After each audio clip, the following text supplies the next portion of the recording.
आज हम ज्योतिष पर कुछ ऐसे बात बोल रहे हैं जो सुन के आश्चर्यचकित हो जाए। भाग्य पर आज विशिष्ट बात बोल रहे हैं। देखिए, लोग सब यही बोलते हैं कि भाग्य हमारा ऐसे क्यों हो गया। देखिए, भाग्य स्वयं अपने आप से निर्माण होता है और नष्ट भी होता है। तो कैसे निर्माण होता है? तो 5 ठो जो है सो पूर्व जन्म का है।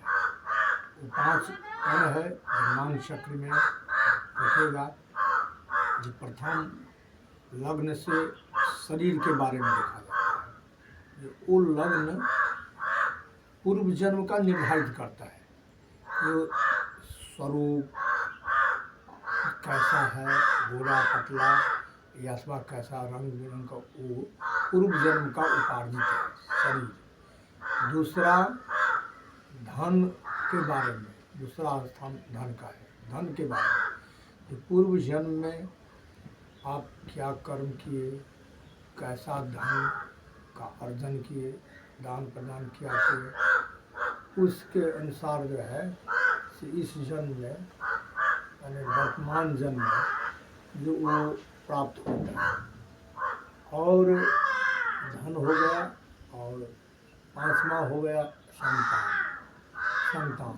संतान आपके पूर्व जन्म में जो कर्म किए हैं, वो कर्म के अनुसार संतान, जैसा आपका कर्म है वैसा संतान होगा। आप जिस प्रवृत्ति के हैं वही संतान आपको होगा। संतान भी पूर्व जन्म का उपार्जित वो भी धन है। जो पुत्र धन करते हैं उसको, वो भी धन है। और पत्नी भी धन है।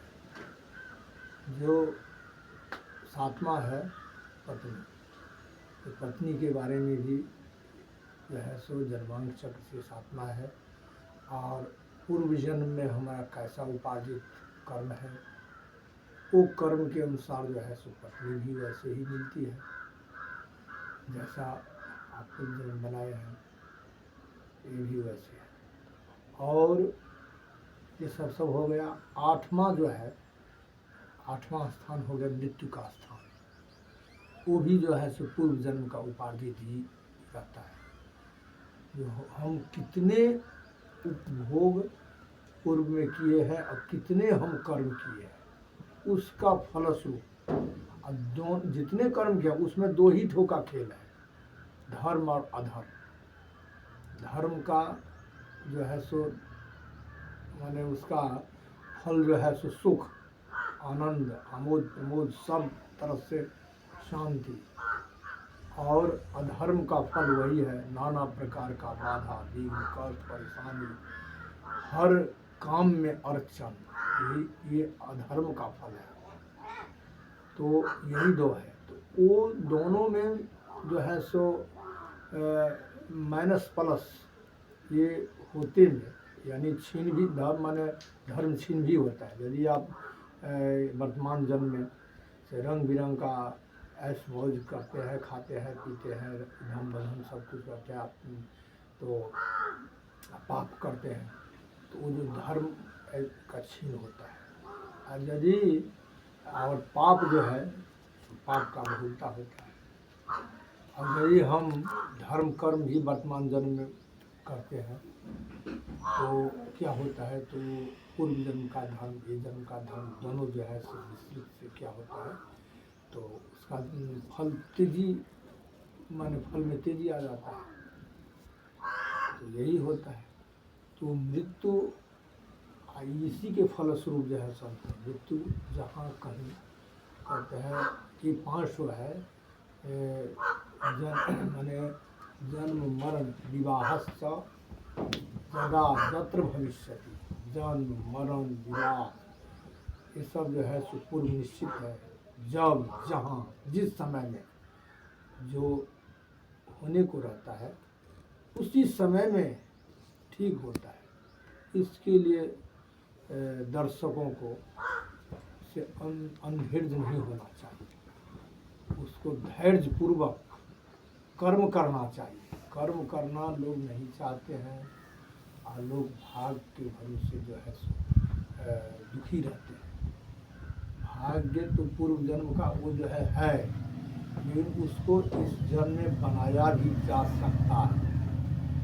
हम यदि धर्म कर्म के द्वारा तो उसको उत्तम से उत्तम श्रेणी में पहुंच सकते हैं, लेकिन श्रद्धा भक्ति का कमाल है। यदि श्रद्धा भक्ति नहीं है तो वो नाटक ही है, वो आडंबर ही है। ज़्यादा लोग नाटक आडंबर ज़्यादा दिखाता है। और धर्म कर्म करने वाले कभी भी देखिएगा जो गोपनीय रखता है। धर्म किए, पूजा किए, पाठ किए, जप किए, तप किए, सब जो माने जो सच्चा भक्त, जो भक्त जिसके पास में भक्ति है, वो जो है सो इसको गोपनीय रखता है। और जो गुप्त मार्ग से जो धर्म कर्म करते हैं उसका धर्म ज़्यादा उसमें सफलता ही दिखाई देता है। और जो नाटकीय रूप में और दिखावा रूप में लोग देखें, हम भी करते हैं, तो वो जो है तो समझ लीजिए उसका प्रायः फल नहीं ही मिलता है, हल्का फुल्का मिलता है। सब जो है सो सब का माने जन्मांग चक्र से काल जो देखते हैं, ये काल पुरुष के अंग में सारा जो है सो ग्रह तारा नक्षत्र जितने हैं सब समाया हुआ है। मनुष्य को देखते हैं जो या कोई चीज जन्म समय में क्या अवस्था रहता है और फिर धीरे धीरे वृद्धि होते होते अंत में देखिए फिर उसको शरीर हटने लगता है। एक ऐसा देखिए काल का खेल है, जो जन्म लिया फिर अंत में शरीर धीरे धीरे बढ़ रहा है और बढ़ने के बाद धीरे धीरे घटने लगा और अंत में जो है तो वो बूढ़ा हो जाता है। बच्चा समय में कितना छोटा बच्चा मरने समय में कैसा है। ये कैसे काल जो है सो अपने क्रीड़ा से कैसे इनको कहाँ तक पहुँचा दिए। तो कोई भी यदि ऐसा बात मन में लाता है कि हम, तो बेकार है। जितना खेल है सब तो काल का खेल है, लेकिन हम में जो है, हम जो जीवात्मा है, तो हम जीवात्मा का यही है कि यहाँ पर आए हैं तो सुकर्म करें, दुष्कर्म न करें।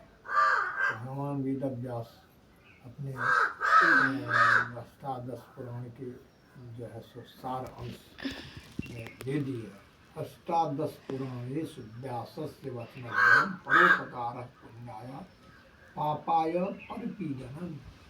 दूसरे को उत्पीड़न करना, दूसरे को कष्ट देना, दूसरे को परेशानी देना, दूसरे का धन उपभोग करना, दूसरे का जो है सो कोई भी है, पत्नी है, पुत्र है, तो उनको विच्छेद करना और दूसरे को जो है सो वृद्धि देख करके और उसको वृद्धि कैसे उसको वृद्धि ह्रास में बदल जाए, ये करना, यही सब तो अधर्म है। तो जो अधर्म के मार्ग से जाता है वो कभी सुखी नहीं रहता है। तो वही उसका कारण, मूल कारण है जो भाग्य उसको आगे नहीं बढ़ने देता है।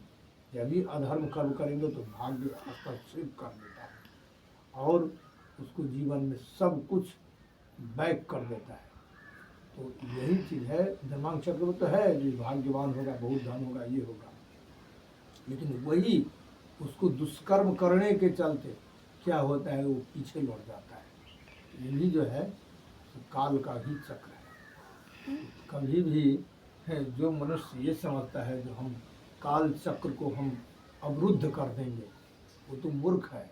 वो तो किसी से आज तक काल चक्र मैंने अवरुद्ध नहीं हुआ है। इसके पीछे बहुत ऐसे ऋषि महात्मा और सन्यासी, महान महान योद्धा सब कितने इसके पीछे पड़े, लेकिन आज तक किसी को ऐसा किसी से ऐसा प्रयत्न नहीं हुआ है कि कोई भी काल को जाम कर सके, इसको अवरुद्ध कर सके। इसीलिए हम काल पुरुष भगवान को हृदय से और श्रद्धा भक्ति से उसको प्रणाम करते हैं उसको स्वीकार करना चाहिए, उसके अंतर्गत रहना चाहिए।